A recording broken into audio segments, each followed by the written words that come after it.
Oi, Heloísa. Olá, minha querida Carol. Posso chamar você de Carol? Senão você não vou saber chamar de outro jeito. Pode sim. Boa tarde, seja bem-vinda. A Heloísa Obrigada. é uma pessoa que eu tenho muito apreço, né? Foi minha primeira professora de filosofia. Foi quem me inspirou a começar o curso da Nova Acrópole, aí alguns aninhos atrás, né, Heloísa? E que me trouxe também de volta esse apreço pela poesia, que eu gostava quando era mais jovem, acabei esquecendo por um tempo, e depois, em contato com a Nova Acrópole, isso veio à tona novamente. E muito por inspiração da Heloísa. Então, obrigada por você ter aceitado esse convite. Para mim é uma honra estar participando dessa live com você. Eu que o diga, é uma honra estar aqui, é uma honra vê-la fazendo essa live. Isso para mim é uma grande alegria, você não sabe o tanto. Acho que você deve conceber o tanto, né? Como eu fico feliz de vê-la falando, propagando as ideias, porque no final das contas a gente propaga as ideias, a gente aprende um pouco de filosofia e passa para frente para que outros seres humanos possam viver e passar para frente. Então, eu vendo o resultado desse passar para frente, isso me dá muita alegria. E também é uma honra participar desse momento, onde vamos humildemente, né, buscar nos inspirar e falar sobre esse tema tão belo, tão bonito, tão necessário também, certo? Então, eu que Certo. agradeço. Então, para a gente começar, e a gente até conversava um pouquinho antes dessa live, tentando trazer, né, de forma concreta qual que é o simbolismo das musas, que elas já estiveram aí por muito tempo, estão presentes na história e sempre ligadas aos artistas, aqueles que fazem a ponte, né, entre o céu e a terra. Mas de forma assim mais clara, a gente talvez não tenha uma ideia do que de fato sejam essas musas. E o objetivo dessa tarde é a gente tentar entender elas e chegar um pouquinho mais perto e de forma concreta colocar na nossa vida, no nosso dia a dia, um pouco dessa inspiração. E aí eu gostaria que a Heloísa falasse um pouquinho para a gente dessa origem, né? Afinal, de onde vêm essas musas? Quem são elas? Quem é Apolo? Então, que você pudesse estar falando um pouquinho isso para a gente, Alô. Bom, vamos lá, vamos à origem. Nós, como filósofos, adoramos entender a origem das coisas, né? Parece que lá onde eles nasceram fica mais fácil compreender para que eles estão ao mundo, concretizados no mundo, né? Para que servem, ou a quem servem. E quando vamos pensar nas musas, isso nos remete lá à teogonia de Hesíodo, mais ou menos século VII antes de Cristo, na Grécia, obviamente, onde na teogonia ele vai falar do nascimento dos deuses, certo? Aí também tem uma origem mais distante do proto-indo-europeu, mas não vou entrar nesses detalhes. A gente falou das musas clássicas gregas, então vamos a essas musas clássicas gregas. Mas antes, é interessante, porque eu tenho costume, quando vou fazer uma palestra ou quando vou estudar sobre algo, mesmo que seja uma temática clássica, dar uma pesquisadinha lá no Google para saber o que as pessoas falam sobre isso hoje em dia. E se vocês forem colocar musa ou musas lá no Google hoje em dia, o que vai aparecer? Provavelmente uma mulher, isso é realmente que aparece uma mulher bem bonita, sensual, e isso é como se fosse a musa. A musa de hoje é uma mulher bonita e sensual. E se for parar para refletir, todo elemento carrega um resquício de algo. Então você vê como se fosse uma mulher bonita, é uma musa que vai inspirar quê? Certo? E quando vamos lá na origem, na teogonia, aí vamos falar do nascimento das musas. Depois eu relaciono a isso. E Hesíodo diz que Mnemosine, uma grande deusa que era filha de Gaia e de Uranus. Gaia é a Terra, gente, e Uranus é o céu. E só antes, um detalhe importante, quando nós falamos de mitologia, eu estou falando do nascimento dos deuses gregos. Mitologia não historinha para criança.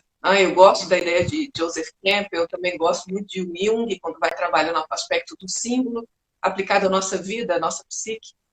O símbolo, ele é prático, na verdade. A mitologia, ela carrega algo que dá sentido à nossa vida, como se trouxesse um pouco das causas do porquê vivemos, do porquê processamos as experiências, né? Isso é importante. E podemos tirar ensinamentos desses símbolos das mitologias. Então, sempre quando falarmos dessa mitologia, vamos estar falando de símbolos, daquilo que vamos extrair algo para poder ser melhor, para poder crescer, algo útil para o nosso dia a dia. Então, quando falamos da origem dos deuses e desse nascimento de Mnemosine, que é a mãe das musas, ela é filha de Gaia e de Urano. Gaia é a terra, Urano é o céu. Olha que interessante. Então, quando une o céu com a terra, o aspecto mais espiritual, mais sublime, com aquele físico manifestado, nasce uma necessidade, que é a memória. Então, quando falamos da memória, geralmente a gente refere memória a fatos, a cronologia. E é interessante que Cronos é irmão de Mnemosine. Também esse tempo passageiro, ele é filho do céu e da terra. Mas tem um tempo que não é passageiro, que é Zeus, o tempo divino.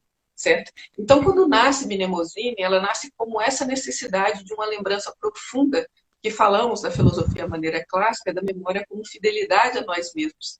A esse não esquecer que somos celestes, de alguma forma, o melhor de nós presentes. Então, nasce Mnemosine, vem Zeus, obviamente o grande deus do Olimpo, faz a sua criação e conversa com os deuses. E aí, vocês acham que está faltando alguma coisa? Como é que está? A criação está bem? Vocês estão curtindo a criação? E os outros deuses falam, falta alguma coisa. Falta algo que cante essa criação. Falta algo que lembre de onde vem toda essa criação. E aí eles se unem a Mnemosine, a memória, e nascem, eles se unem 9 vezes, e nascem as 9 musas, que são as filhas de Zeus e Mnemosine. Ou seja, essas inspirações da arte, que aí a Carol vai entrar um pouco mais nesse significado, essas inspirações da arte, que vão fazer com que a gente recorde desse atemporal, desse Zeus, desse tempo que não é cronológico, desse tempo que encontra a eternidade. Então, é como se essas filhas da harmonia, que depois elas vão se tornar o cortejo de Apolo, que é o deus da harmonia, o deus sem polos, o deus da luz. Um pouco parecido também com a caverna, a luz do sol da caverna de Platão, porque é interessante pensar que a gente está um pouco amarrado aqui nas sombras desse mundo, né? Esquecemos quem somos, a gente nasce aqui, vai processando, a gente nasce enxergando as sombrinhas da vida, vai processando, depois acorda outro dia, continua vendo sombra, e parece que vai esquecendo que existe um pouco de sol, um pouco de luz, que tira a gente desse aspecto do dia a dia, às vezes meio denso, às vezes da forma mecânica de se viver, e às vezes chega um impacto da vida como uma pandemia ou algo assim, e dá uma mexida e você fala, opa, peraí. E depois vem um novo normal, até conversávamos sobre isso, parece que a gente entra nas sombras de novo com força e tudo continua na mesma. E aí, o que é tudo isso? O que está faltando lembrar? Está faltando lembrar que tem um sol. Apolo, como essa grande harmonia, tem o seu cortejo das musas, que são essa referência que nasce de Zeus e de Mnemosine, como um pouco da memória de nós mesmos, desse lado luminoso e harmonioso que nós devemos recordar.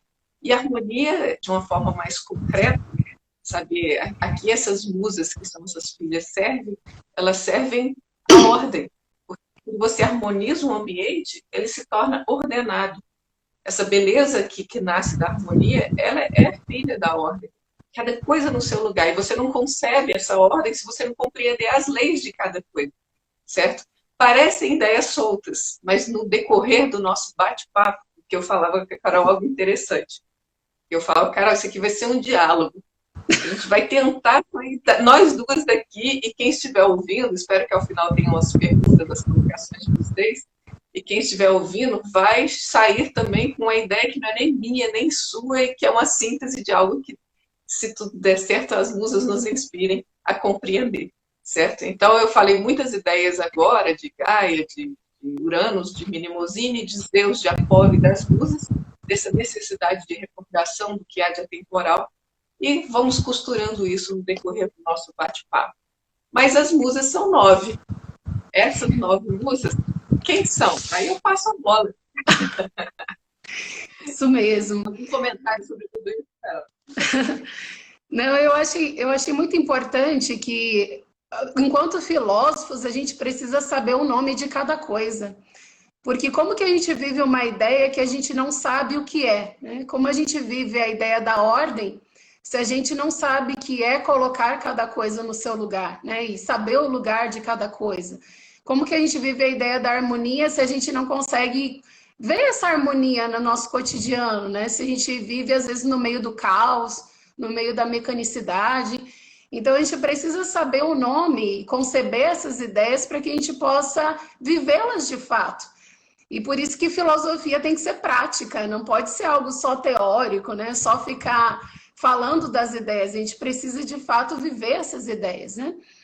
E a primeira musa, e aí são 9, que nem a Heloísa falou, e a gente vai tentar falar um pouquinho de cada uma delas. Então, são as 9, né? A gente começa com Urânia, que seria essa musa celestial. A gente vai falar um pouquinho da musa da história, que é Clio. Vai falar sobre Calíope, que é a musa da bela voz, que inspira os heróis, né? Os poetas. Vai falar de Polínia, que é a musa dos belos hinos. Melpomene, Euterpe, que é a doadora aí do amor, que é a representação também do amor, Erato, que também representa esse símbolo do amor na matéria, na relação que a gente faz com as coisas. A musa da dança, que é Terpsícore, que é um nome até meio difícil aí de falar, meio dançante. E também as musas aí do teatro, que são Thalia, que é a musa da comédia, e a musa da tragédia, que nem eu falei, Melpomene. Então, são várias. A gente não vai poder falar em detalhe de cada uma delas, mas a gente vai tentar traduzir qual que é a ideia principal, para que a gente tenha um pouquinho, né, comece a se enamorar dessas ideias. E aí, quem sabe, a gente possa aprofundar um pouquinho mais dentro do curso, das próximas lives. Mas, pelo menos, a ideia principal de cada uma, acho que a gente vai tentar deixar para vocês aqui, para que seja uma inspiração, para que vocês continuem buscando o contato com essas musas. Acho que agora ficou mais tranquilo, né, Luísa? Agora ninguém sai mais, só chama, porque vai ser imperdível essa conversa. Esses nomes fáceis, né? Quem sabe a gente consiga descomplicar um pouquinho eles, né?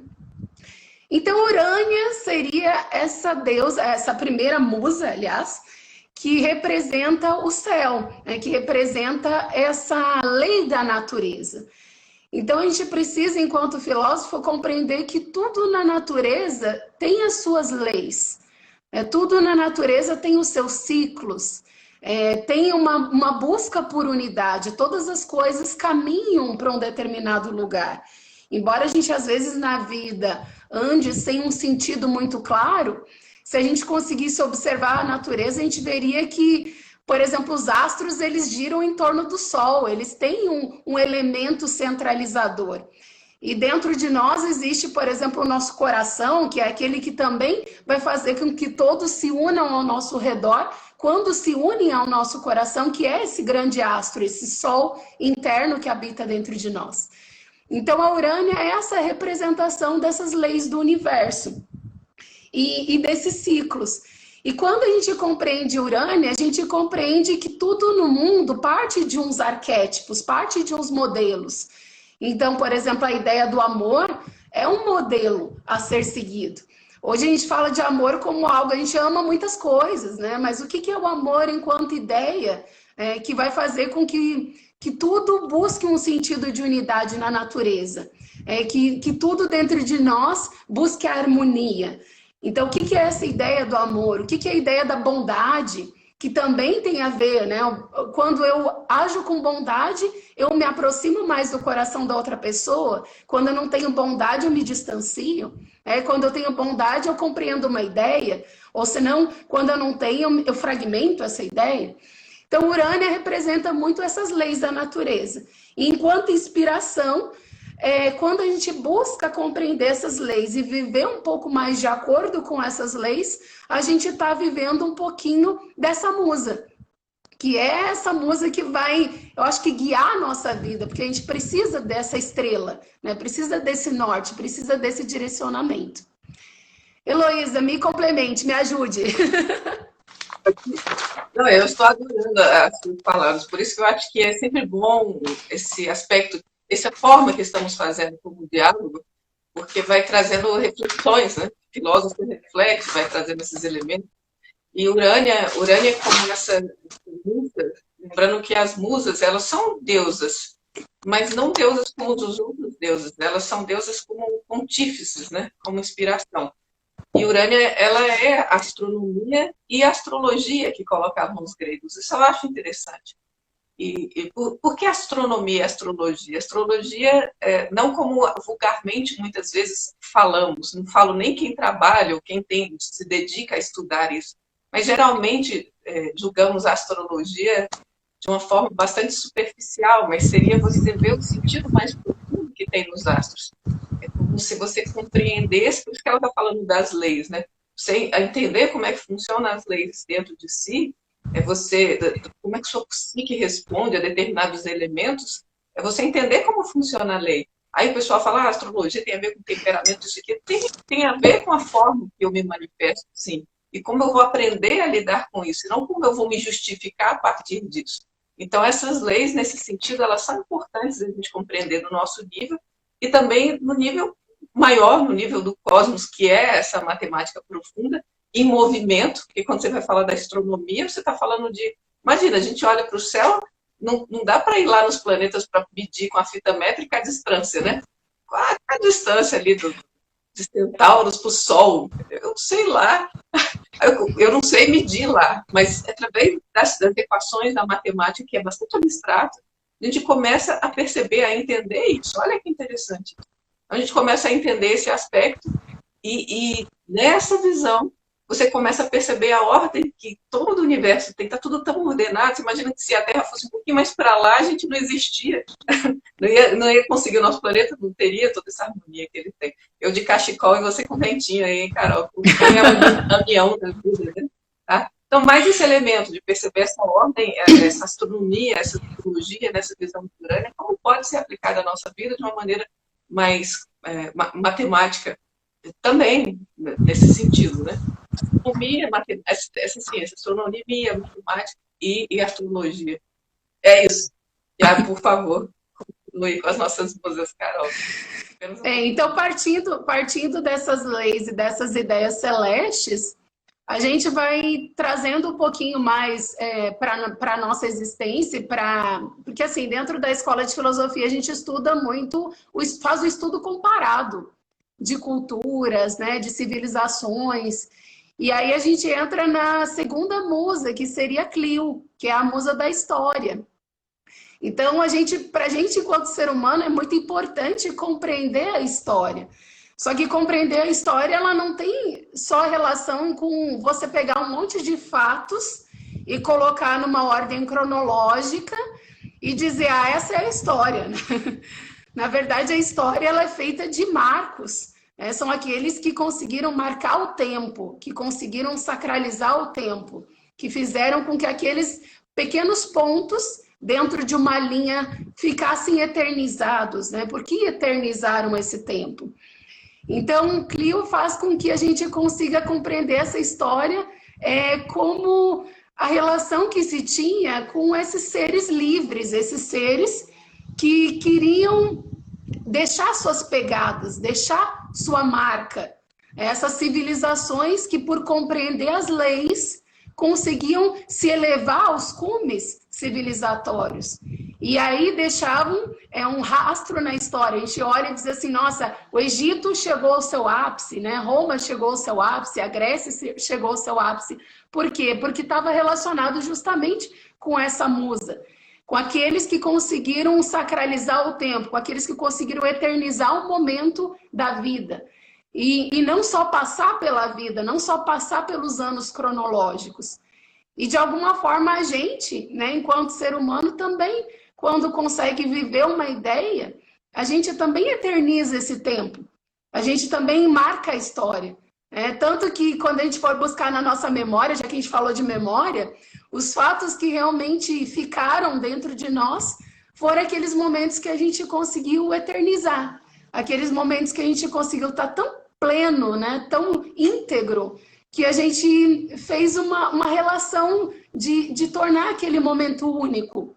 Então, isso é o que a gente consegue conceber, né, de fazer história, talvez, nos nossos dias atuais. E aí, Elô, também, se você puder me complementar, falando um pouquinho da Clio, essa música tão importante Tá? para a gente, né, É, que nos lembra quem somos. exatamente, eu estava refletindo justamente sobre isso, sabe? Sobre essa história, né? Muitas vezes se fala que a história é escrita pelo vencedor ou pelo mais forte, e, na verdade, esses livros que podem ser corrompidos numa visão que pode ser assim em um momento, depois, quando vem outra visão, a história muda conforme as visões. Isso não é Clio. Clio não tem a ver com essa história. Clio não vem de um passado ou de um futuro meramente cronológico. Na verdade, ela tem a ver com o destino. E se você for ver, existe, quando falamos assim, que se a ciência fala que nós estamos no top de linha da evolução humana, o que vem depois? Não sei. Só que se formos falar nas tradições filosóficas, nós saímos de um aspecto, digamos, estamos evoluindo de um aspecto mais bestial, que não é muito diferente do que a ciência fala, mas vamos aos cumes do aspecto de sabedoria, de valores, de virtudes. Então, quando vemos grandes seres humanos, como Platão, ou como Buda, enfim, quando vemos grandes seres humanos, a gente fala que ali está o futuro. O futuro dentro de um processo de evolução, e não meramente um futuro dentro de um processo cronológico. Como vai ser depois da crise? Depende, a crise vai sempre existir. A sua vida, você consegue passar um dia sem crise, que bom. Mas em um ano? E as crises são ruins? Não são. Na verdade, por que elas não são ruins? Porque se você amarra com um destino, com um eixo, é como se fosse a conta o fio que une as contas desse colar dos fatos da. Aí você tem a história, porque ela está se construindo em função daquele ser humano que está cada vez mais livre, porque ele está construindo a sua individualidade, o seu eixo de consciência. Aí a gente fala de história nesse sentido. E até eu posso fazer uma parênteses para falar do museu, né? Agora, se me permite. Eu já estava pensando exatamente nisso. Então eu vou deixar você introduzir, depois eu faço comentário. Não, não pode falar. É que a gente conversava sobre os museus, a importância que hoje a gente olha os museus e pensa que é um monte de quinquilharia, né? Um monte de velharia guardada. E até falava com a Heloísa que às vezes na nossa casa a gente tem um pequeno museu de coisas que a gente não usa, deixa lá no canto. E são aquelas coisas que ficam abandonadas, ficam esquecidas e sem vida, porque a gente não dá vida para elas, né? E quando a gente passa no museu e a gente só vê é como se fosse só as formas, só a expressão física, mas não consegue conectar com as ideias, a gente faz a mesma coisa, né? Então a ideia do museu era você passar por ele e lembrar de que grandes obras o museu foi feito, de que história o museu está marcado, de que grandes seres estão presentes lá, de alguma forma estão impregnados nas coisas. Porque não é uma relação com as coisas, mas com as ideias que estão representadas ali. E isso faz com que o museu se torne algo vivo, né? E não algo morto, algo decadente. Isso. Exatamente. Você estava fazendo esse comentário que eu achei interessante. Quando no Brasil não temos muitos museus ou não utilizamos muitos os museus. E talvez também não tenhamos esse sentido mais profundo. Museu não é local de utilização de espanador, né? Só para tirar foto. Eu acho interessante pensar nisso, porque museum, né? Que vem essa palavra, significa Casa das Musas. Então era um local onde os inspirados pelas musas, ou seja, todos esses artistas, todos esses cientistas, esses estudiosos, de forma prática, iam para poder buscar o seu aspecto criativo, para poder motivar, tornar fértil o seu aspecto criativo. E daí também vem um ponto interessante, porque as representações das musas são mulheres, são femininas. Né? Não é somente porque são as mulheres, não, mas é porque esse feminino, ele é o feminino fértil e receptivo, certo? Então, é essa inspiração de receber algo e tornar-se fértil para poder gerar. E aí vem essa representação das musas. Então, eles iam ao museu, olha que interessante, o museu teria essa função, onde nós iríamos para poder ter inspiração e tornarmos fértil. E também nesse processo que ela falou, a gente estava conversando sobre a história nos seus diversos ciclos precisa de uma musa que inspire a eternidade, além desses ciclos. Então, nos nossos ciclos do dia a dia, nos momentos em que, nos ciclos, esquecemos de quem somos, né? Às vezes a gente está num ciclo e passa por um momento difícil, triste, e esquece que, em determinado momento, eu tive o meu lado luminoso, na verdade, que eu sou esse lado. E você fosse a um museu, todos aqueles elementos estariam a inspiração dessa eternidade dentro de si, seria a memória de quem você é. Então, realmente seria uma essência de um lugar criativo, certo? De fertilização, de fértil de si mesmo. Essa é a ideia de um museu. Imagina o que seria um museu dessa forma, né? Entrar no museu dessa maneira. Então, deu até vontade de um. Imagina você passar pelo museu e ver esses grandes heróis, né? E de alguma forma você se conectar com esse heroísmo. E a gente vive um pouquinho isso, às vezes a gente vê um filme bonito, um filme heróico, e isso traz um sentimento dentro de nós de que a gente pode ser maior, de que a gente pode se superar, de que a gente não pode ficar tão preso às nossas debilidades, né? Que a gente pode ser muito maior do que a gente é. E até casando um pouco com a próxima musa que a gente escolheu, que é Calíope, que é a música da poesia épica.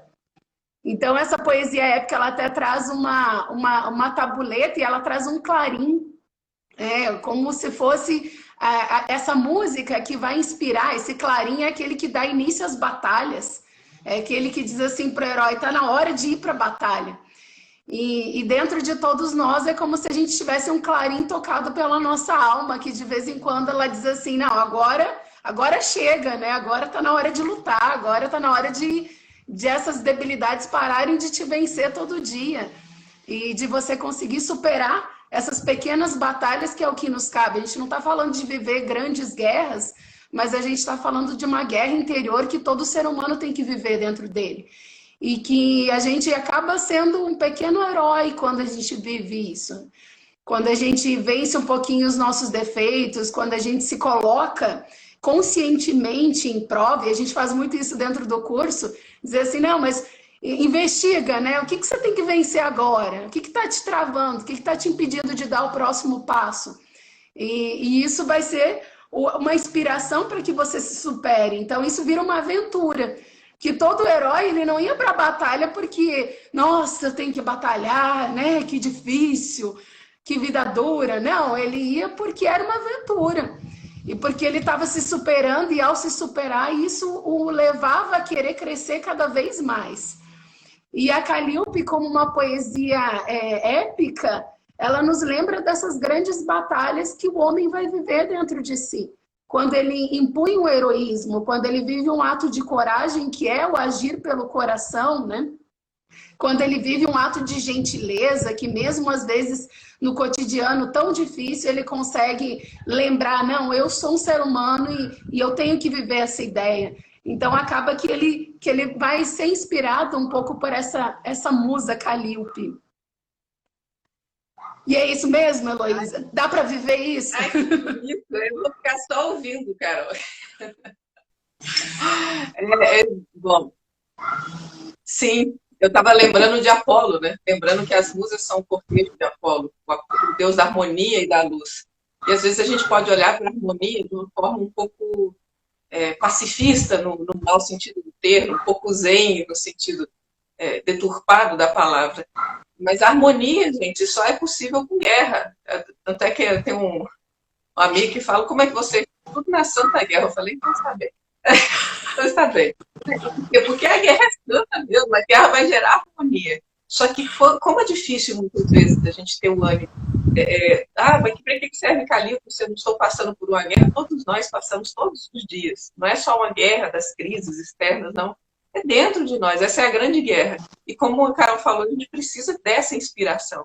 Quando eu lembrei, você falando, eu estava lembrando de uma poesia chamada Canção de Batalha, de Guerra Junqueiro, que é um poeta português, que ele fala justamente isso, ele fala heróis que somos nós, ferreiros da arsenal, e bater é bater com a alma na bigorna, as estrofes de bronze, as lanças dos punhais, acendei a fornalha enorme, a inspiração, dá-lhe lenha, a verdade, a justiça, o direito e harmonia, e pureza, e febre, e indignação, e para que a labareda irrompa, abre o peito, e atirai o braseiro ardendo o coração. Há de nos queimar, talvez de incêndio, embora o poeta é como o sol. O fogo que ele encerra é quem espalha a luz nessa amplidão sonora. Queimemo-nos a nós, iluminando a terra. Somos lava, e lava é quem produz a aurora. E eu acho isso lindo. Como não produzir, como deixar de produzir a aurora se você não tiver a guerra, se você não for lava. Mas para isso é que tem inspiração, porque às vezes os dias são muito difíceis. Então, você falava isso, né? Para que servem as musas? Uma poesia como essa pode inspirar o nosso dia. Olha, Rafa, chegou. Uma poesia como essa pode inspirar esses nossos momentos de guerreiro meio abatido, né? Então, isso é importantíssimo. E falando então, cara, como estão essas musas? A Eleonora falando que quando crescer quer declamar assim também. Olha, no curso de filosofia a gente descobre talentos que nem imagina que tem. Convido todos a iniciar isso, a tentar ver esse herói cotidiano que realmente dá para surgir coisas maravilhosas. Nós somos seres muito plenos, né? Se a gente consegue expressar isso. Falando sobre isso, você falou dessa inspiração que nos leva à batalha. E aí eu queria te pedir para falar um pouquinho de Polímnia, que é essa musa dos hinos. Afinal, os hinos marcaram, né? Quando a gente ouve um hino, e ao longo da história existiram vários, também é como se colocasse o nosso coração em marcha, como se tivesse um ritmo cadenciando a vida, né? E aí a importância desses hinos que marcavam a glória, que marcavam esses momentos da história também, né? E que conectavam com essas ideias tão bonitas. Como que Polímnia pode ser vivida, afinal? Sim. Eu vou fazer uma colocação mais para reflexão, né? Há algum tempo eu trabalho com oratória. E como filósofa, antes de tudo eu sou filósofa e tenho aprendido o que eu faço dentro da escola de filosofia já há algum tempo.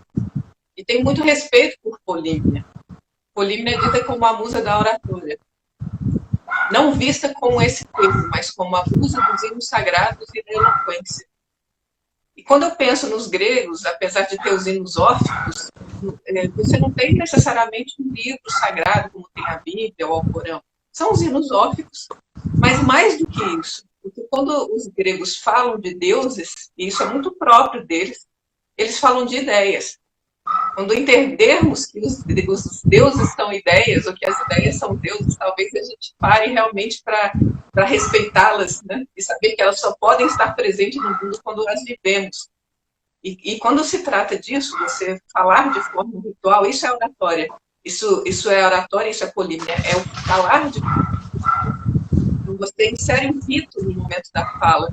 E é interessante que Polímnia são esses hinos sagrados e a eloquência, por quê? Porque para você falar ideias que são belas e não são sagradas só porque eu estou falando de uma religião, isso, aquilo, outro, não. O sagrado é como o que tem de mais sublime em nós, aquilo que é o ponto de luz que unifica. Quando você imagina, você está num conflito, de repente você entende que o que acontece ali é uma falta de generosidade, ou é uma falta de justiça, é uma falta de inteligência. E você percebe que a inteligência, ela é uma ideia. Quando você compreende essa ideia, por exemplo, a Atena, que é essa sabedoria, essa guerra inteligente, você compreende e vive isso, você vai ter uma resposta que vai harmonizar, iluminar o seu momento de vida, de forma bem prática. Quando você for falar disso, você for expressar isso, essa experiência, no final das contas você vê que um bom orador, ele fica relacionando com algo que é dele, que é esse trato da vida que ele tira. E quando você vai fazer isso, você tem que ter uma beleza. As ideias são belas e elas pedem um corpo belo para poder se expressar. Daí vem a eloquência, que não é mera elucubração, convencimento. Então, Polímnia, para mim, é esse falar de forma ritual. É você dar cortesia ao ato da fala, porque as belas ideias, elas necessitam disso. Eu acredito nisso. Tá? Perfeito. Esse canal, né? Para que as ideias passem limpas através de nós. Tem um exemplo que eu acho assim, até né, não é tão bonito, mas se a gente pensasse assim, é como se fosse um encanamento, né? Que tem uma água que vem de cima, que é uma água limpa, e que se o canal tá limpo, se o encanamento tá limpo, você vai beber uma água que vem da fonte. Agora, se ele tiver sujo, o que você vai beber não é a água, não é essa fonte limpa, mas é a sujeira que está naquele encanamento. Então, quando a gente por exemplo, e isso é muito bom de falar do artista, o artista, ele é aquele que tem que ser o canal limpo, para que a ideia passe através de si. É que a gente até falava de ser um instrumento que faça música. Mas para fazer música não pode estar só expressando a sua personalidade. Não pode estar só expressando a vaidade, o medo, a dúvida. Tem que expressar as ideias. Senão não vai cumprir o seu papel na natureza. Senão não vai viver o que é próprio do artista. E essa é uma das grandes dificuldades, talvez, do nosso momento. E é a dificuldade que todos nós temos, né? De transmitir uma ideia de maneira a ser fiel a essa ideia. Porque vai passando e a gente vai juntando com as nossas pequenas debilidades, com as nossas fraquezas, e quando a gente vai expressar, está muito distante daquilo que a gente acredita. E por isso que às vezes nos falta até essa coerência, né? De que aquilo que a gente pensa seja igual àquilo que a gente viva. Às vezes tem uma distância muito grande, porque a gente não tem que purificar um pouco o nosso coração, tem que purificar um pouco os nossos sentimentos para dar conta de ser esse canal limpo. Isso é importantíssimo. Eu acho interessante porque as musas, como sendo inspiração, de onde, para que sejam práticas, para que a nossa vida tenha musas, né? Tenham algo que inspire a harmonia. Eu acho bonito pensar no Pressfield, que escreveu A Guerra da Arte, né? A professora Lúcia, que quem conhece, as palestras também que ela faz são muito interessantes. Tem aquele livro A Guerra da Arte, que vai falar também sobre a resistência e sobre a inspiração. Eu acho bonito quando ele fala que a musa possa vir à nossa vida, que possa nos inspirar, você tem que limpar o tapete e estar no momento certo que você programou, com a sua roupinha bem vestida, para poder começar o seu trabalho. Ou seja, a musa vem quando há disciplina. A gente vê, às vezes, a disciplina de uma forma um pouco errônea, né? Como uma rigidez, como algo que pode cercear a minha liberdade, quando, na verdade, quando eu coloco a disciplina de uma forma natural, a disciplina, ela vai ordenar, como você falou, ela vai colocar um pouco de lei na vida, para que possamos ser um pouco mais de canal. Se a gente deixa ir para qualquer lado a nossa personalidade, né? Que agora eu quero fazer isso, que agora eu quero pensar nisso, agora eu estou só nos meus problemas, agora eu estou na minha preguiça, agora eu estou só nas opiniões que vêm de fora e paro para refletir. Entende? Agora eu estou vendo o noticiário e é isso que importa. Entende? Então, quando você está tão cheio desses elementos, você não tem uma disciplina para se ordenar, você não pode ser canal. Você vai estar sempre perdido em todas essas vozes. Então, a disciplina, ela é uma disciplina que, pela vontade, você se ordena, para poder que a musa expire e venha a harmonia. A harmonia não vem de graça, não, gente. Lava a louça, senão ela não se faz sozinha. Não tem jeito. Bem que a gente gostaria, mas sem vontade nada acontece na vida, né? Nada de grande se faz de repente, como dizia Epíteto, né? Nada de grande nasce de repente, né? Precisa ter um esforço da vontade. E é bonito isso que você falou da poesia, e aí já trazendo a Muserato, que é essa da poesia lírica, que é essa poesia que dizem que era aquela que acompanhava a lira. E a lira é esse instrumento que é a perfeição da harmonia, né? Ouvir uma lira é como ouvir um pouco dessa harmonia da vida, desse som da natureza. Então, a poesia lírica é essa poesia que traduzia esse sentimento do amor. O amor em sua origem, o amor como algo puro, como um sentimento unificador, como a gente falava no início da live.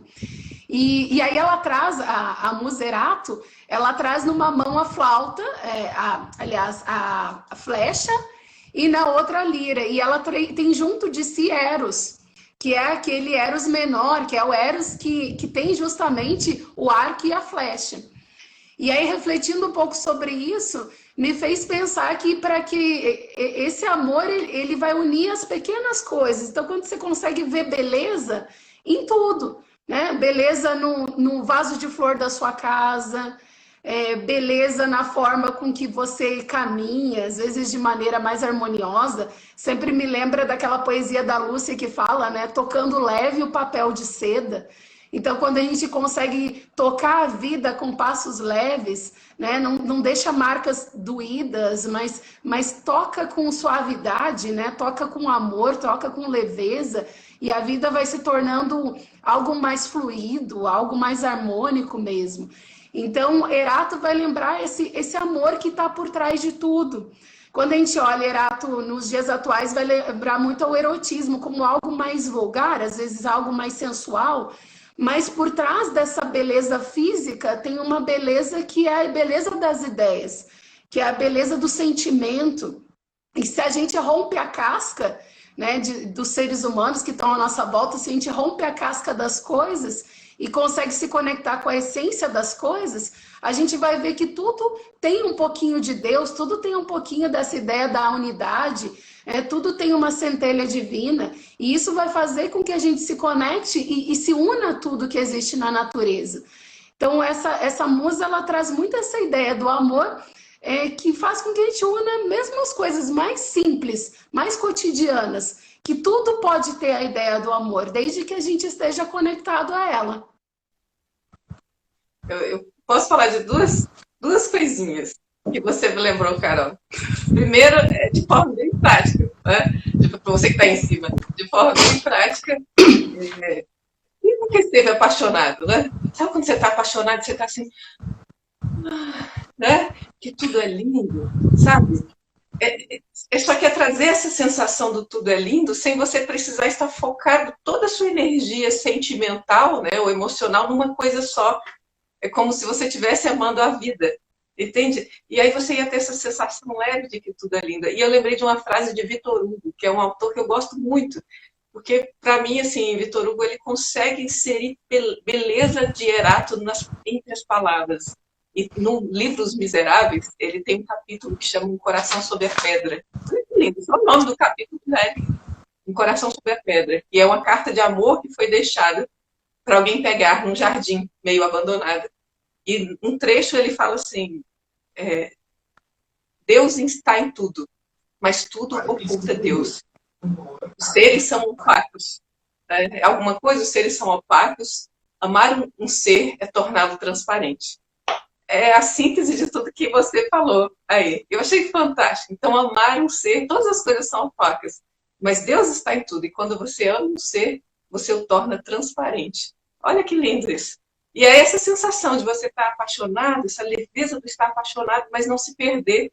Então, para você ter o amor constante que vê a beleza da vida, você não tem que perder a sua identidade. Então, você tem que se apaixonar pelo quê? Pelo que há de luminoso, pelo que nunca se perde dentro de si. E pela própria vida, né? Isso é bonito. Muito bonito. Muito obrigada por essas coisas. Obrigada a você. Amar a vida nos faz compreender a vida. Como que a gente pode amar algo que a gente não aprofunda, né? Não se interessa, não se relaciona, né? E para amar algo, a gente tem que ter interesse, tem que querer amar, tem que querer se dedicar, tem que dar a nossa energia, né? E até o Pequeno Príncipe, né? A gente se torna eternamente responsável pelo que a gente cativa, mas tem que cativar. Se a gente não cativa, não tem como se relacionar, fica algo muito distante. E aí queria pedir para você falar um pouquinho também de Euterpe, Elova, a musa das músicas, né? Que também, musa e música tem tudo a ver, não tem? Eu queria saber, eu queria pedir, Carol, para quebrar um pouco o esquema. Eu posso falar primeiro de Melpomene e Thalia? À vontade.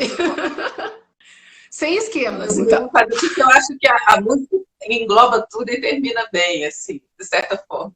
Então, Melpomene é a musa da tragédia. E Thalia é a musa da comédia. E para quem já viu um pouquinho, até o símbolo do teatro hoje são as duas máscaras, né? Aquela da tragédia e aquela da comédia, sorridente, e que estão inspiradas nos teatros mistéricos gregos. E eu falo mistérico porque eram expressões artísticas que mostravam um pouco do mistério da vida, desses grandes mistérios que aquele coração filosófico do ser humano busca compreender. E quando você ia por exemplo, a uma tragédia, né? Quando você lê um Shakespeare, né? Quando você vê algo que é muito trágico, que não é fruto da morbidez humana, porque às vezes a gente vê até nas mídias e coisa assim, e até em nós mesmos, vai acontecer um acidente, você chega contando assim, eu estava sem sangue, né? Aquele jeito trágico, exagerado de contar as coisas, que é muito mais cômico, só que a gente vive de forma dramática. Então, não é essa vivência dramática das situações, mas é você perceber realmente as tragédias da vida, da miséria humana, e os elementos que geram isso dentro de nós. E quando você pega, por exemplo, um aspecto mais escuro nosso, como um aspecto do ciúme, que você vê cantado às vezes num sertanejo, dói ali o cotovelo, mas passa porque é muito pontual. Mas quando você lê um Otelo de Shakespeare, você sente aquilo como se fosse um aspecto tão trágico do ser humano que você processa de tal forma aquela dor que não quer saber daquilo e faz uma catarse. E os teatros mistéricos, eles tinham essa função catártica de realmente fazer uma limpeza dentro de nós. Isso eu acho interessante. Você viver essa expressão e um pouco disso no mundo. Só que você teria tempo para fazer isso, porque hoje tudo é muito rápido. Então, quando você ia a um teatro ou uma ópera mesmo, Wagner teve um pouco dessa ideia de fazer isso com a ópera também, foi uma cópia dos teatros gregos, né? A ópera, quando nasceu, teve essa intenção.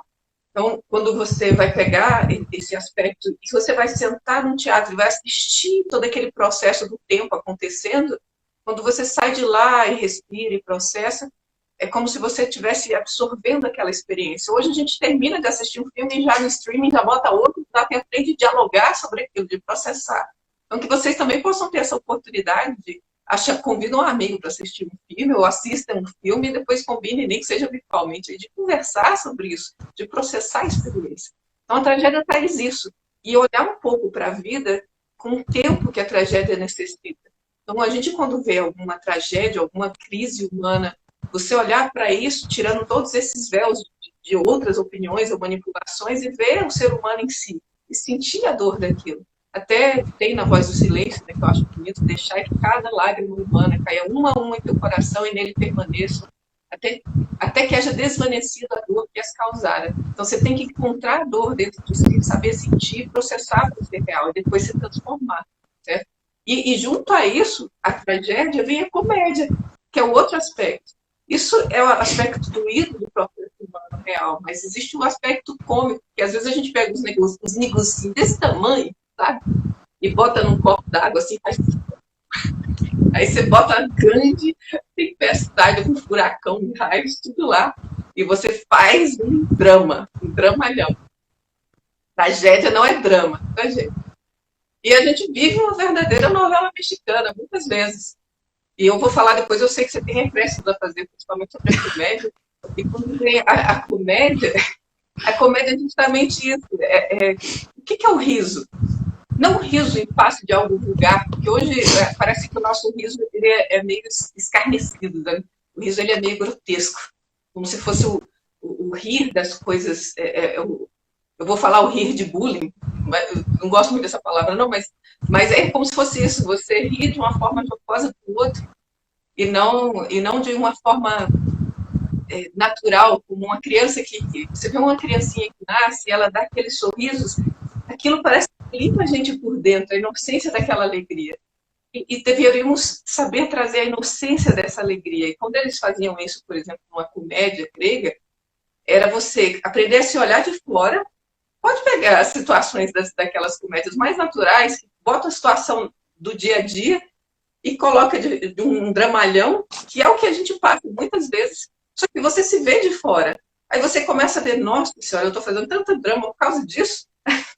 Aí você aprende a lidar com as questões da vida de uma forma mais natural. E aprende a ter esse riso de que também temos quando passamos por provas muito difíceis. E depois de um tempo você se junta aos seus amigos, companheiros de batalha, né? Verdadeiros companheiros de falange espartana, né? Na vida a gente passa cada uma com os nossos amigos. E depois vocês sentam para conversar e conseguem rir daquilo, porque extraíram experiência e conseguiram olhar para fora. E aí vira uma comédia. Então até brinco dizendo que quando a gente olha a vida com as emoções, aí é um drama. Mas quando a gente olha a vida com a razão, aí virou uma comédia, porque aí você sai de dentro do drama e começa a analisar e extrair o que a vida tem para te dizer. Aí a síntese é mais vida e vida é alegria. Aí você ri, você fica leve com isso. Aí eu acho bonito demais. Mas, por favor, acrescente. Por isso que dizem que o sábio é aquele que está sempre rindo, mas essa alegria interior, né? Essa alegria leve, não aquele exagero, né? Aquela alegria que vem de um ser que compreende as leis da vida. Que nem você falou, olha de fora e sabe exatamente por que está gerando aquele problema, compreende a causa. E é assim, às vezes a gente está no meio do problema, a gente não enxerga, mas quando a gente afasta um pouquinho, a gente consegue saber exatamente o que nos levou para aquela situação. E aí você sabe que tudo é você que gera. Você não vai culpar o outro, você não vai culpar o universo, os deuses, mas você vai saber que você está vivendo aquela experiência e que foi você que causou aquela experiência e que, portanto, lhe cabe a redenção, né? Aceitar que você errou e buscar agora, a partir de agora, conscientemente consertar isso. E não aquele sentimento de culpa, né? De achar, nossa, eu sou a pior pessoa do mundo, né?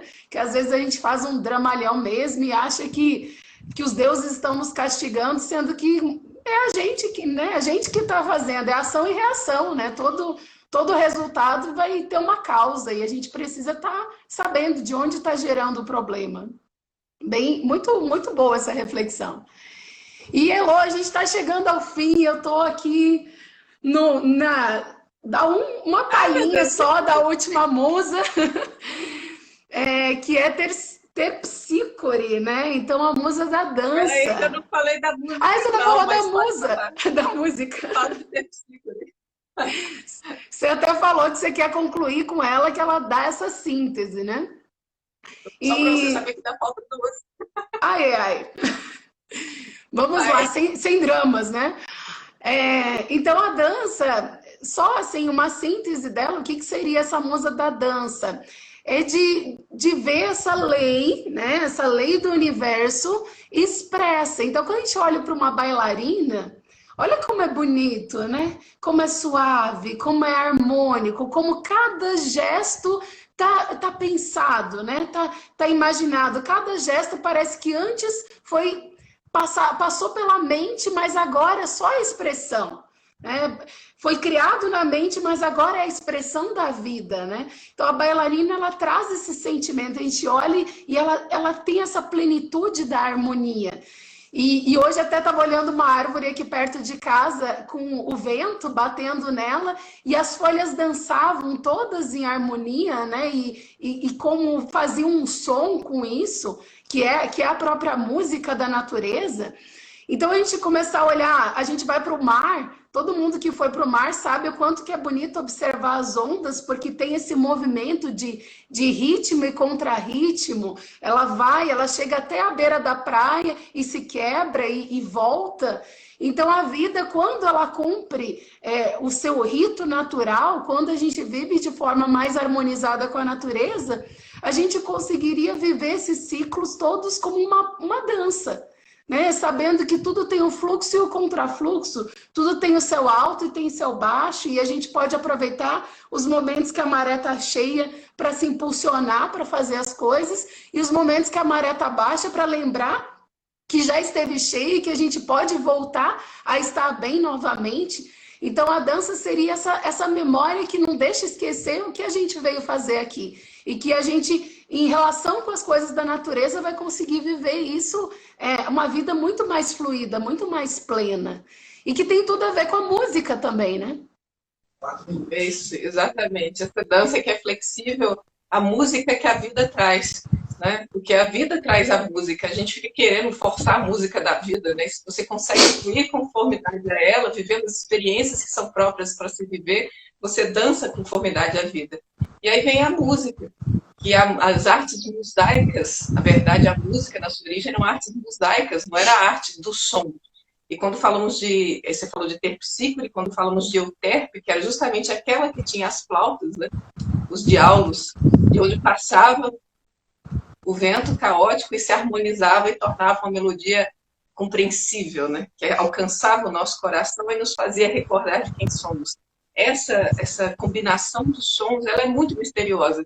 Por mais que, digamos, de todas essas seja que eu praticamente tenha mais vivenciado junto à oratória, parece que é a que eu menos sei. Parece que eu me sinto um pouco Sócrates no meu nível, né? Que quando a gente vai chegando perto de um mistério muito grande, a gente percebe que sabe muito pouco sobre ele. Mas eu fico mais na harmonia dos sons, porque o que eu tiro daí é que podemos escolher, porque os sons mexem com todos os nossos aspectos, dos mais instintivos aos mais sublimes. Então, há que saber que, quando eu vou para o carnaval, eu quero um batidão, porque, na final, não vou ficar ouvindo Beethoven no meio da pista, né?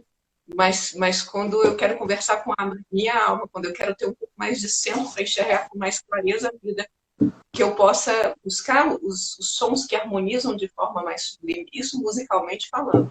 Mas eu creio que para caminhar para nossa conclusão, felizmente tem que acabar, mas eu não gosto muito, o diálogo está excelente, ficamos com essa, eu creio que essa frase, ela é uma reflexão muito bonita, que fala que filosofia é a música que se faz com a alma. Eu estava lendo aqui esse livro de Platão, que é Ion, é um dos diálogos de Platão, que ele vai falar sobre a inspiração poética, e vai falar sobre as musas que inspiram os poetas, mas que o maior poeta, digamos assim, o maior inspirado das musas seria o filósofo, porque como amante da verdade, da sabedoria, de uma forma muito prática, ele vai buscar fazer toda essa harmonia dessas leis que nós conversamos dentro de si. Por isso que fala que a filosofia é música que se faz com a alma, com tudo que temos em nós, dentro de nós. E aí podemos florescer, né? Eu vi a florzinha da rosa ali, lembrei, podemos florescer numa bela harmonia, uma bela, como diz Epíteto, uma bela arte de viver. Né? E aí eu deixo, já que caminhamos para o final, eu sei que você tem uma excelente conclusão inspirada aí para nos passar. Eu até tinha selecionado um trechinho, não sei se vai dar tempo, mas seria mais ou menos a gente pensar que tudo está caminhando para essa harmonia, né? Tudo, o universo caminha para a harmonia, os astros caminham para a harmonia, e nós, enquanto seres humanos, não podemos ser diferentes. A gente também vai ter que encontrar essa plenitude, essa harmonia dentro de nós. E saber fazer música. Eu tenho na minha mente um exemplo, né? Você pode ter um violino lindíssimo, todo trabalhado, todo estruturado, mas se ele estiver no canto da sala, pegando poeira, ele não serve para nada. É um ser humano que não tem sua música, que não faz seu som, que não marca a história, que não deixa a sua pegada, é como um instrumento que não cumpriu o seu papel, né? Então, que a gente pudesse ser esse instrumento e ter a nossa música, saber que todos nós temos uma mensagem para deixar ao mundo, todos nós temos um papel a viver.